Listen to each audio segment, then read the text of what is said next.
kind of update what's going on with my M92. Camera's hard. There we go. So am I. Alright. So the most recent changes, I guess, would be added a Holosun 510C. I had a PA micro dot before, which worked really well. It co-witnesses with the iron sights, but these irons are pretty trash. It feels like plastic leaf sight in the back. Front has this little, I don't know if you can be able to see that. There's a little flip up front iron too, which I have no idea what you'd use that for. It's huge. You might as well just look over the top of the gun at that point. One of the reasons I switched to the 510, the micro dot was really low, so you had to really get down into the gun, which is kind of awkward with plates sometimes. Plus I like it's got a better field of view with this, and then the reticle is super cool on this too. It makes up close target acquisition a lot easier. The other thing I did, added an ALG trigger. Make sure I don't shoot a hole in my roof. So the trigger on this is super nice. It has like such a minimal wall. So that's pretty much it. That's the wall right there. And the brake. Reset. Super minimal. It's almost too light. I would have preferred the trigger to be a little heavier. I tried their the heavier hammer spring because I heard that would allegedly make the trigger pull a bit heavier. I didn't notice anything, so wouldn't bother with that if you're thinking about it. Parts. It's got an Ultimac CNC Warrior Bulgarian 4-piece. This thing's awesome. It's super heavy, but it kills nearly all the flash, especially compared to like a booster, which is just a flamethrower. It's a lot of fun, but it's kind of useless. And then AK pistols are fairly concussive, but with this it directs it away from both the shooter and then people next to you. It's not offensive, especially compared to like brakes, even on a full-size AK. I have the Zastava USA brace adapter. I'm pretty sure it's just a CNC Warrior with a $10 extra charge on top, so that's kind of annoying. It works fairly well. I've had it loosen up once, and I used red Loctite both times. I used a gel red Loctite, so I don't know if that makes a difference. So I wouldn't stake the buffer too, because if you do that, you might not be able to get access to this to tighten it. It's held since, but yeah, I've definitely had to tighten it once. One thing kind of annoying, it's gonna be hard to see. So basically the only thing that holds it in is there's a screw and then a nut, which just wedges it against the receiver. So there's not really anything to keep it from rotating. So when you're torquing down the buffer tube, it's actually easy to kind of get the whole assembly to rotate. So it's a little bit hard to get it lined up. Kind of just have to play with it a little bit. That's what she said. I've got several thousand rounds through it at this point. It's running great. Handful of malfunctions. I have a K&S piston. I'll just break it down right now. Show some of the internals.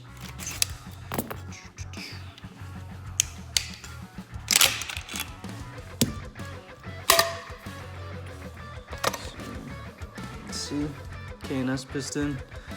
Highly recommend that. Makes a huge difference. This gun is pretty severely overgassed, like most AKs. It's an easy swap, so all you have to do is you drill out the little rivet. I think it's a 1/4-inch drill bit, and then you just hammer out the roll pin or the existing rivet, unscrew the old piston, screw this in, hammer and a roll pin. It takes like 10 minutes if that. The bolts, actually, or the bolt carrier rather, is worn in really well. I don't know if you can see that. So there's a little bit of peening from the ALG. I didn't bother reprofiling the hammer or anything like that. Just kind of threw it in and see what happens. I mean, worst case is I just buy a new bolt carrier and then reprofile the hammer. Not that big of a deal. I don't care about serial matching parts and all that shit. I shoot it, so it gets used constantly. See, the bolt looks pretty good. I don't know how well you can see this. It's just using my iPhone. Locking lugs all look good.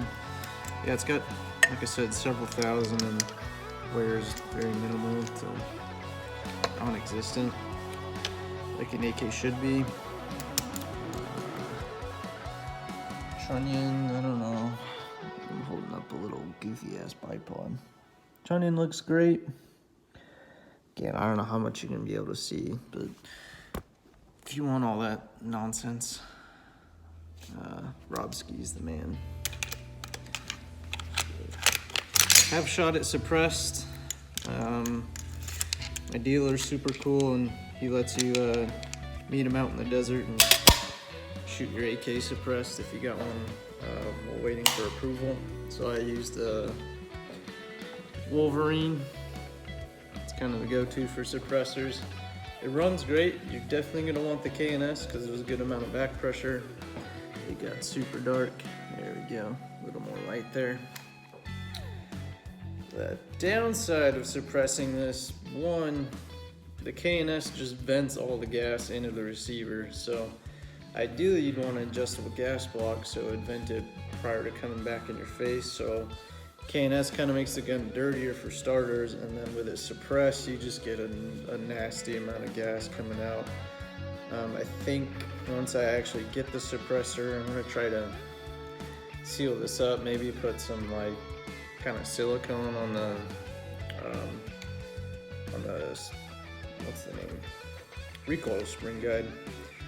Or maybe even just tape this up, because after shooting a couple mags, like half my face is black because you're in the gun and it's just venting into your face, which is probably super healthy long term. Some of the guys at the range were calling me Harvey Dent because I just had all this shit on my face. So the one-time masks actually make sense, is to cover up and so you don't bleed all that or breathe in all that leading nonsense. It's super fun. The recoil is super minimal with a suppressor. I'll post up a video or edit in the video into this clip. That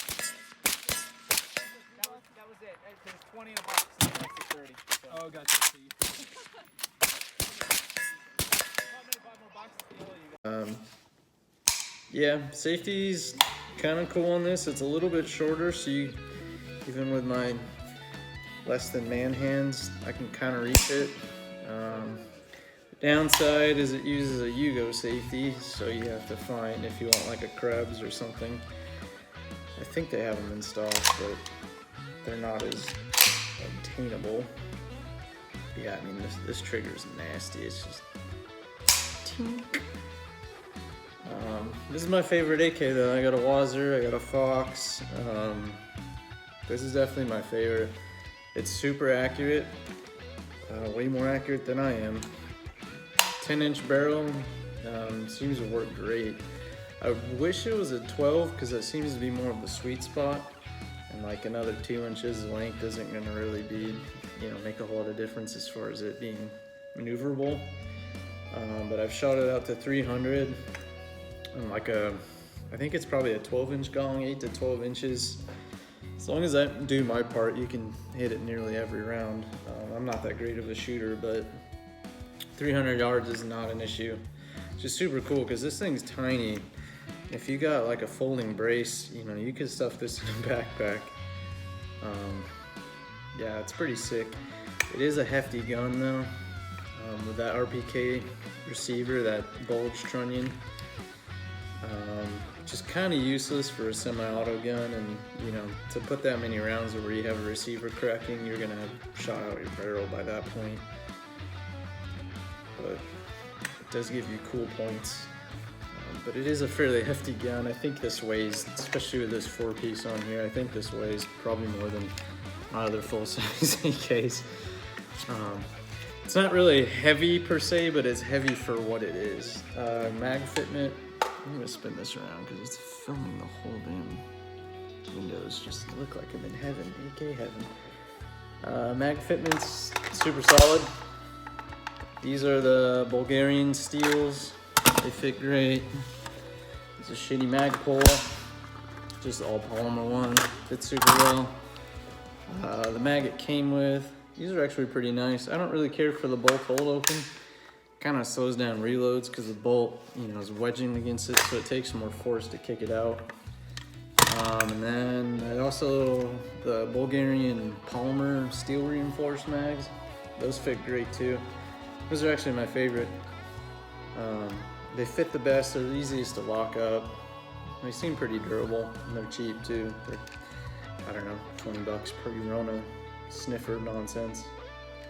But yeah, this is a super dope gun. The rivets are all nice. I think like 1 or 2 rivet was a little bit tad iffy, but they've held. Lifetime warranty too. Zastava actually seems to care, so if you have an issue, they seem to fix stuff pretty quick. Yeah, Bulgarian 4-piece, Ultimac, the 510C, the KNS, ALG, brace adapter, the SBA3 because I have a dog. And then this is a Vickers padded sling with a little sling adapter thing. You could just use paracord if you wanted, but I'm hood rich, so I paid the money. Oh yeah, and then I think it's a Tango Down grip, which is pretty much just a US Palm clone. It's probably the best grip for the AK because you notice your fingers a little more natural. A lot of AKs, when you grip it naturally, your trigger finger is going to be way up here, which means you're kind of fighting your body mechanics to reach down to the trigger. Where this, where you grab it, it pretty much lines up onto the trigger. So it's a little more ergonomic. I didn't like the Yugo grip, that was kind of funky. But yeah, it's a sweet gun. Love running it. It's just super fun to shoot. Recoil is not too bad. A brake would definitely make a big difference. I have a Ellipson on my Fox, which also has a KNS, and that thing hardly moves. This has a little more push, but a brake on something like this would just be terrible. Be annoying as hell as a shooter, and anyone near you would want to murder you. But yeah, this is my baby. If you have any questions, I'll respond. Send nudes, you know the deal. Also, I'm starting OnlyFans because ammo's really expensive, so keep an eye out for that.